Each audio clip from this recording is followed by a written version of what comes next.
The printer was still humming when Mary realized something was wrong. It was the sound that gave it away. A slow, mechanical churn followed by a stutter, as if the machine itself hesitated over what it was being asked to print. She leaned closer. The office was quiet except for the faint hum of the HVAC and the glow of monitors in sleep mode.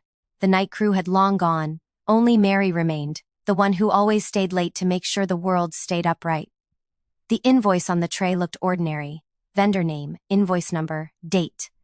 But there, buried in the line items, was a ghost, a payment reference she didn't recognize. She frowned, tracing the numbers with her pen. The account didn't belong to any supplier she knew. And yet, there it was. Approved, processed, and signed. Her signature, she froze. Mary checked the database. The same line item repeated across months, each time buried a little deeper, like someone testing how long it would take to be noticed. 6 transactions, $48,000 each, different reference IDs. All funneled through a single subsidiary account. It wasn't human error. It was orchestration. The office around her felt suddenly foreign, the glass walls reflecting her silhouette back at her like an accusation. She straightened, scanning the space. The trophies on the shelves, the branded mugs, the framed photo from the company's 5th anniversary where Gregory's arm was looped around her shoulders, their smiles so convincing they might have believed them. She remembered that night, the way he'd toasted the staff, charming, electric, the kind of man who could turn a sales pitch into a sermon. Everyone adored him. Even she had once been moved by the illusion. But now, under the fluorescent hum, that charm felt like a mask she'd helped polish. Her phone buzzed. A message from Patricia. Patricia, 10:42 p.m., just finished reconciling last quarter. There's something off with account 7028. Same vendor name but new routing. Mary exhaled. Not just her then. The universe was quietly confirming it. Something was rotten inside the company she had built from scratch. Bone by bone, late night by late night. Her cursor hovered over Gregory's name in the directory. She could picture him. Downtown somewhere, another client dinner, the clink of glasses, his laughter sliding easily across tables. He'd gotten good at those dinners lately. Too good. The cursor blinked. She didn't call him. Instead, she opened the secure backups, cross-checked every ledger entry against physical invoices, and began printing. The sound of each page ejecting from the printer became rhythmic, almost ritualistic. Evidence was taking form, tangible and undeniable.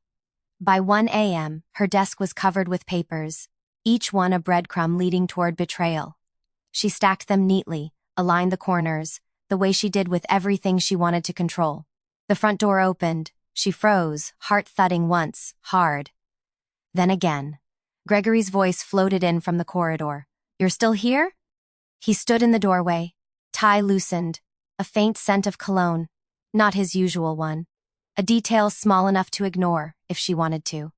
"I had some numbers to review," she said evenly. He smiled that lazy smile that always used to work. "You work too much. Come home." "I will," she replied, stacking the last of the papers. "Soon." He looked at her for a moment longer than usual. Not lovingly, not suspiciously, just calculating as if trying to read the distance between what she knew and what she didn't.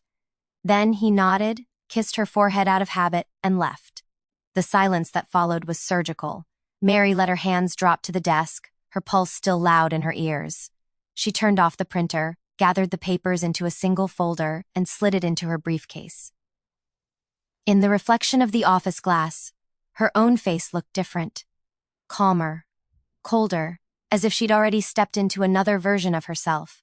The version that stops asking why and starts asking how. Because deep down she already knew what the numbers were trying to tell her. Gregory wasn't just lying to her. He was stealing from her. And starting tonight, she would count every last dollar back. By morning, the sunlight in Mary's kitchen felt too clean, like it didn't belong in a house where secrets had spent the night. She sat at the counter, coffee cooling beside her, watching the way the steam bent and vanished. The folder from last night sat open, half hidden beneath the newspaper. She'd barely slept. Numbers had looped through her dreams. Deposits, vendor codes, signatures that weren't hers but wore her name.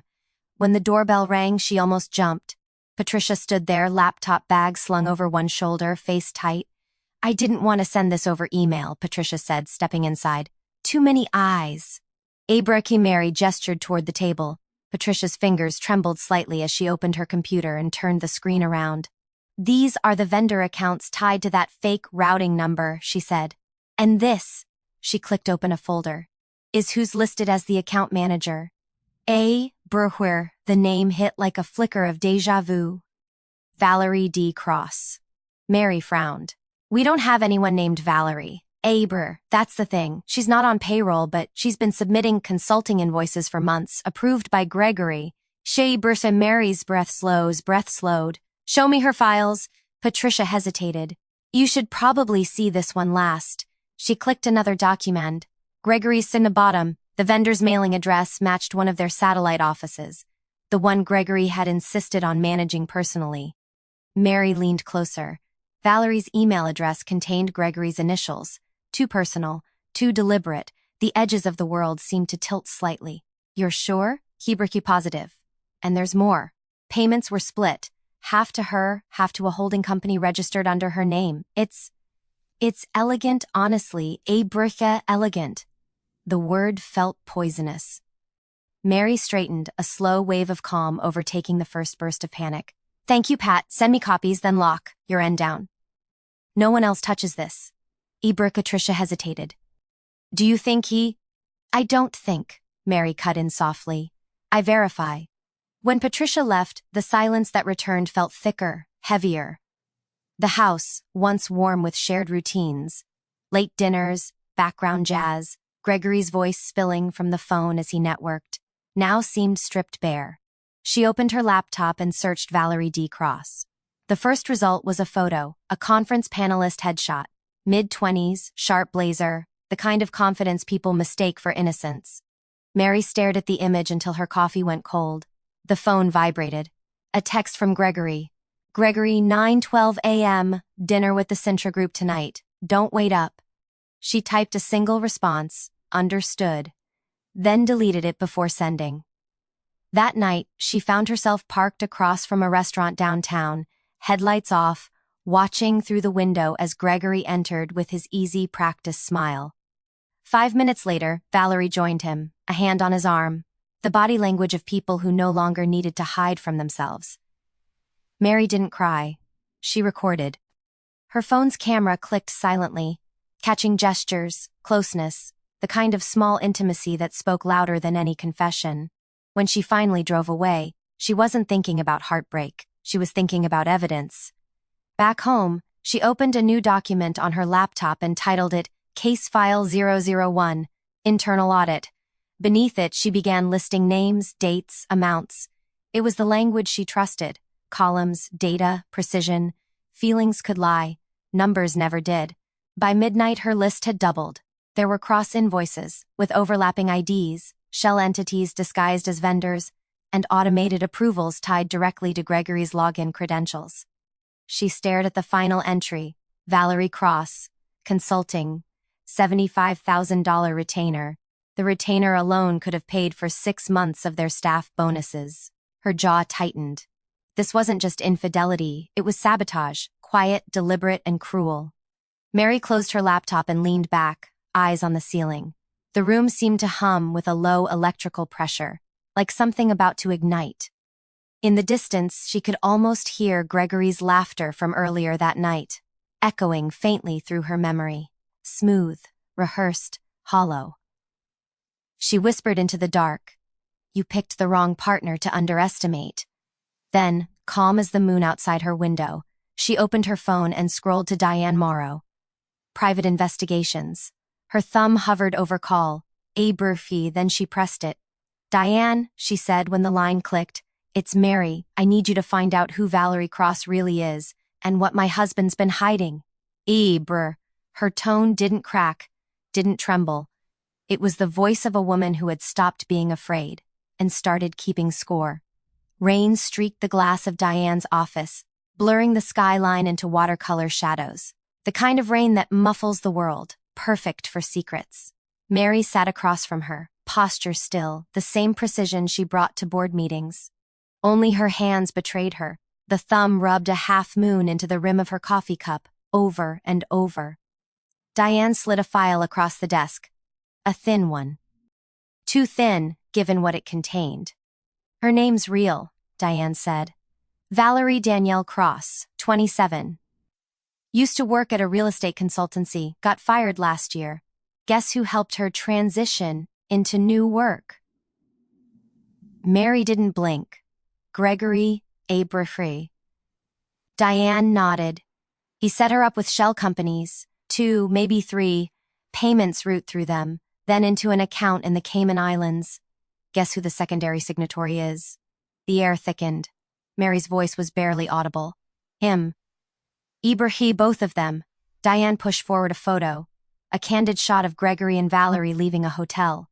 No laughter here, they looked serious, focused. Partners, not lovers. Mary leaned forward. So it's not just an affair, Ibrahim, no. It's a plan. A long silence expanded between them. Somewhere outside, thunder rolled like a verdict.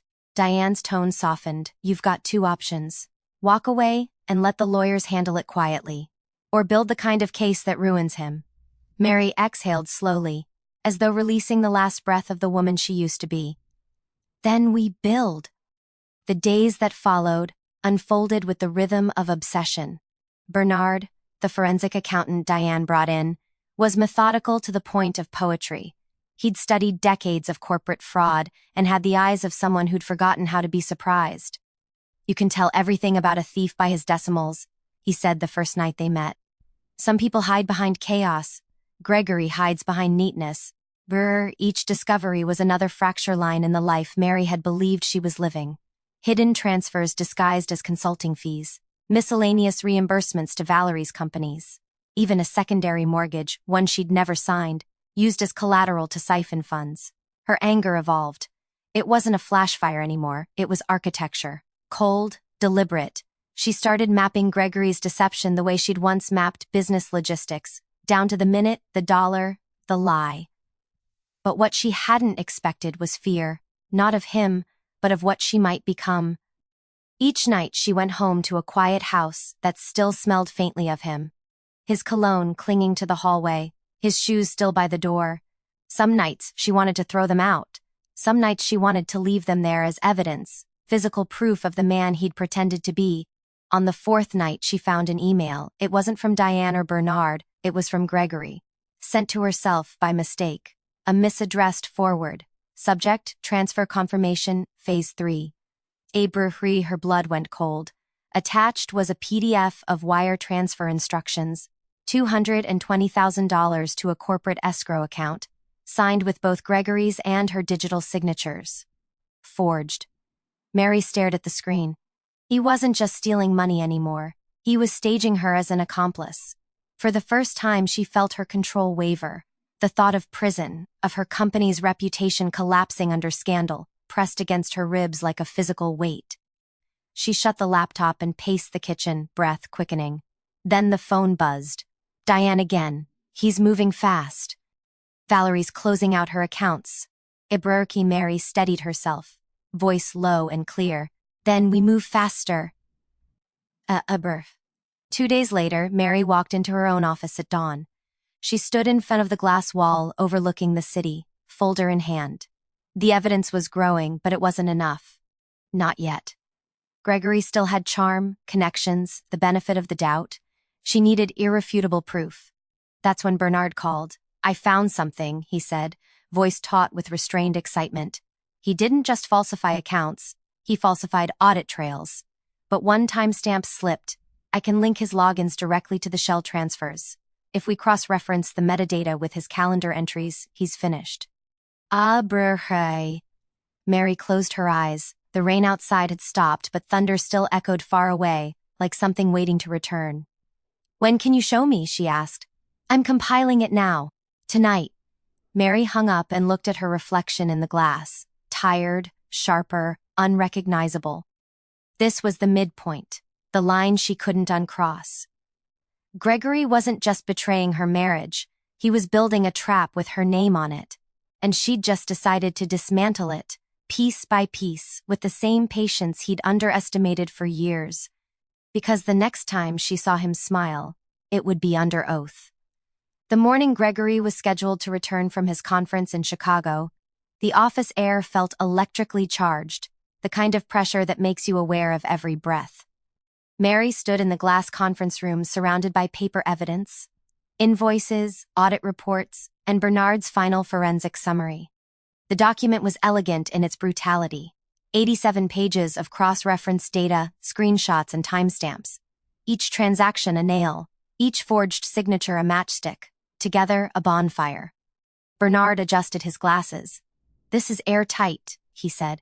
"He can't talk his way out, but once you drop this, there's no coming back." Gregory nodded. Her reflection in the conference glass looked like someone she didn't quite know.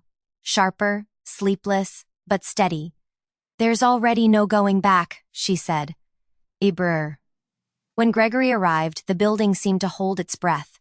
He strode in like nothing had changed, laughter echoing down the hallway. His tie was the same navy blue he'd worn the day he proposed, the same color as the lie that had tied their life together. "Morning, beautiful," he said, walking into her office. "You're here early. New contracts?" Mary looked up slowly from her desk. "Sit down, Greg." He chuckled. "That sounds ominous."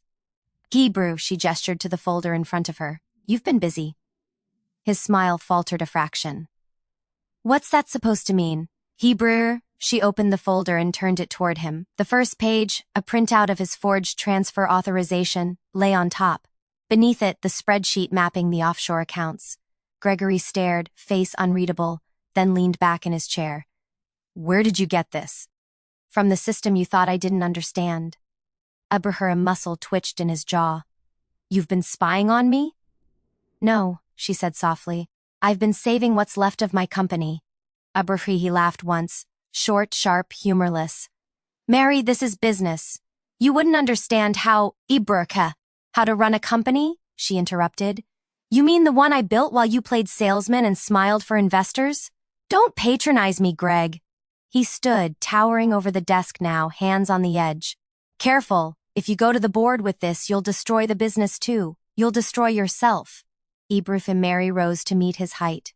The tension between them was no longer marriage. It was war dressed in tailored clothing. "I'd rather burn it clean," she said, voice low, "than let it rot under your fingerprints." For a moment, neither moved. The only sound, the soft tick of the wall clock. Then Gregory stepped back, forced a smirk, and poured himself a glass of water from the side counter. "You think anyone's going to believe you? You're angry, emotional. You don't know what half those numbers mean." Mary tilted her head. "Then you won't mind if I let a judge read them." He froze mid-sip. Her phone vibrated once on the desk. A text from Diane. "Diane, documents filed. Judge signed off. He's been served." The color drained from Gregory's face as he read her expression. "You already..." "Yes," she said, "while you were in Chicago." The room fell into a silence so taut it hummed. Gregory set the glass down too hard, water spilling across the counter. "You don't understand what you've done. This will ruin me." Mary's voice softened, almost kind. "No, Greg, you did that yourself. I'm just making it official." He stared at her, eyes flicking, searching for weakness, for the woman who once folded instead of fought. But she wasn't there anymore. For a fleeting second, something human crossed his face. Not remorse, but recognition. He understood now that the game was over. He moved toward the door, stopped, and said quietly, "You think you've won? You have no idea what comes next." Mary's response was calm, almost a whisper. "You're right, I don't. But I'll face it honestly. Can you?" He left without looking back. Mary exhaled. Her hands were shaking, not from fear, but from release. She sank into her chair as Bernard entered quietly. "It's done," she said. Bernard placed a hand on the back of her chair. "Not yet. Court hearings next week." She nodded. Through the window, the city stretched outward, restless, waiting. This was the quiet before the storm. And for the first time in months, Mary wasn't afraid of the thunder. The courthouse smelled like paper and rain. Cold marble under fluorescent light. Impersonal, eternal. Mary sat at the plaintiff's table, back straight, hands still. On the surface, she looked composed, but her pulse thrummed in her throat like an echo. Gregory sat across from her, immaculate as ever. Blue tie, confident grin, the kind of man who believed charm could outtalk truth. He hadn't lost it yet, that easy arrogance. The one that once made boardrooms swoon and investors nod. But under the overhead light, even his skin looked pale, stretched too thin over the weight of what he'd done. Judge Whitmore entered, robes swishing, his face unreadable. "We'll proceed," he said, voice even, sharp enough to slice the murmurs that rippled through the gallery. Mary felt the weight of eyes, former employees, clients, friends who'd come to see what truth looked like when stripped of gloss. Diane sat behind her, silent, steady. Bernard was already at the witness table, a stack of exhibits in front of him. Janet, Mary's attorney, adjusted her glasses and leaned close. "Remember," she whispered, "you don't need to win sympathy, you just need to tell the truth." Abraham, Mary nodded. "That's all I have left." Abraham, Gregory's lawyer, went first. "Ladies and gentlemen, this understanding, a domestic dispute dressed up as corporate intrigue." He smiled too broadly. "My client's only mistake was trusting his wife with too much responsibility." A few polite chuckles from the gallery. Mary didn't flinch. Then Janet rose. Her tone was surgical. No heat, just precision. "Let's begin with Exhibit A." Bernard approached the stand, and the next 20 minutes were mathematical execution. Each document projected on the screen was another wound opened under sterile light. Wire transfers, forged digital authorizations, account metadata showing Gregory's logins, dates, times, amounts. Then, Bernard delivered the keystone. Each of these transfers occurred while Mr. Gregory was logged into company servers using remote access. "Here," he pointed to a timestamp. "You'll notice the transaction occurs at 11:06 p.m. That same minute, his corporate calendar marks him as client dinner." "Oh, Burry." Gasps. The judge glanced up, eyebrows lifted. Gregory's lawyer tried to object. Overruled. The next slide came up, Valerie's invoices, neatly formatted. Every payment approved by Gregory, no deliverables attached. The photo Diane had taken, Gregory and Valerie outside a luxury hotel, appeared briefly on the projector, then disappeared just as quickly, like a ghost crossing a wall. Gregory's smirk evaporated. Janet called Mary to the stand. For a heartbeat, Mary thought she might not be able to stand. Her knees trembled. But when she met Gregory's eyes, those same eyes that had looked at her for 15 years with practiced affection, something inside her steadied. Janet's first question was gentle. "When did you first realize something was wrong?" Mary's voice carried, low but certain. "When I stopped recognizing the man I built a life with." She told them everything. The fake vendors, the forged authorizations, the late nights piecing together numbers that told a story no love letter ever could. But as she spoke, the courtroom shifted. It wasn't just data anymore. It was betrayal wearing a familiar face. When Janet asked her what she wanted from the court, Mary paused. Then, not revenge. Accountability. The truth doesn't fix what's broken, but it makes sure the next lie doesn't grow in the dark. The silence after that line hung like cathedral air. Gregory took the stand last. He tried charm first, then denial, then confusion. By the time Janet cornered him with the metadata report, the one tying his logins to the fraud, his voice had shrunk to whispers. Finally, the judge leaned forward. "Mr. Gregory, did you falsify these transfers?" Gregory hesitated. You could hear the clock ticking, the breath of 100 people waiting for sound. His eyes flicked to Mary. For a moment there was something almost human there. A flicker of regret, or maybe just fear. Then quietly, "Yes, I did. It wasn't loud, it didn't need to be." The word yes detonated in the silence like a gunshot. Mary closed her eyes. "Not in victory, in release!" The gavel struck once. The ruling was swift, full ownership of the company to Mary, restitution of assets, referral to the district attorney for criminal proceedings. Gregory sat motionless, the blue tie a noose of his own making. As the courtroom emptied, Mary remained still, breathing in the sterile air. The sound of thunder rolled distantly outside, faint but steady. the world moving on. For the first time in a long time, she allowed herself to feel everything at once: rage, sorrow, relief, the complicated, beautiful chaos of truth finally seen. And in that moment, she realized, justice doesn't roar, it whispers. And its whisper is enough to break a man. It was quiet again, not the hollow quiet of absence. This one hummed with space. 3 months had passed since the verdict, and the city was changing with the season. October again. The same cold air that once stung her lungs now felt clarifying. Mary stood in her office, with the morning light spilling across the glass, warming the edges of the paperwork that no longer terrified her. The business hadn't just survived, it had adapted. New contracts, a clean audit, and staff who no longer whispered uncertainty in the break room.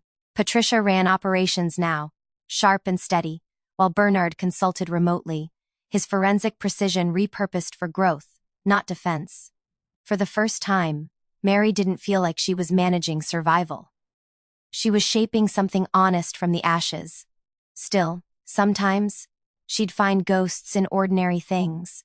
A cologne note lingering in an old file, a laugh remembered mid-conversation, an email address she couldn't delete from the server. Ghosts didn't haunt to hurt, they lingered to remind. Ayaburka. One evening, as the last employees filed out, she stayed behind. The rain began again, the same heavy kind that had started it all. On her desk sat the final court statement, sealed and archived. Across the top, in the judge's clean handwriting, case closed. She read those words slowly, then folded the paper, not out of sentiment, but ceremony. Closure didn't arrive like sunlight, it arrived like dusk, slow, inevitable, and kind. Her phone buzzed. A text from Diane. Diane, Valerie took the plea deal, 2 years probation, she's moving out of state. Mary typed, "Thank you," then deleted it, leaving the message unsent. Some stories didn't need epilogues, some people didn't deserve them. She turned instead to the window. Across the street, a delivery truck pulled into the loading bay. The driver waved through the rain, headlights blurring into the shimmer of water on glass. Routine, honest work, the world continuing. Later, at home, she poured herself a glass of wine and stepped onto the balcony. The city stretched below, pulsing and alive. Her hands rested on the railing. The same hands that had once trembled holding evidence now felt steady enough to build again. She thought about Gregory sometimes, not with hate but with the distant curiosity one gives a closed chapter. He had been sentenced, stripped of his assets, his license revoked. Prison time loomed. His fall wasn't spectacular, it was quiet, like the unraveling of a thread that no one noticed until the garment came apart. He had once said, "You'll destroy yourself trying to destroy me." But she hadn't destroyed herself, she'd dismantled illusion, that was the difference. The night air bit cold against her skin, but it felt good, cleansing. Down the block, a bakery sign flickered back to life after a short blackout. She smiled at the small, stubborn persistence of light. Tomorrow she'd travel, meet investors, negotiate a merger on her own terms. Not to prove anything, but to live differently, transparently, intentionally, freely. Before turning in, she opened her notebook, not a ledger this time but a personal one, and wrote a single line, "You can lose everything and still keep your integrity, if you never sell the truth to comfort the lie." She read it twice, then closed the book. Somewhere in the distance, thunder rolled again, not ominous this time, but rhythmic, like applause from the horizon. Mary switched off the lights, the city glow painting her silhouette in gold and shadow. For months she'd lived in reaction, tracing lies, surviving betrayal. Tonight, she wasn't reacting. She was simply being. She walked through her living room, touching the back of a chair, the edge of a framed photo. Her company's first product shipment, the beginning of everything. She stopped at the doorway, hand on the light switch, and looked back once. The room was empty but alive. Every surface, every breath charged with the quiet electricity of renewal. Then she said it aloud, almost to the silence. Ibrika finally. Ibrika click. Darkness. But this time, it wasn't loss, it was peace.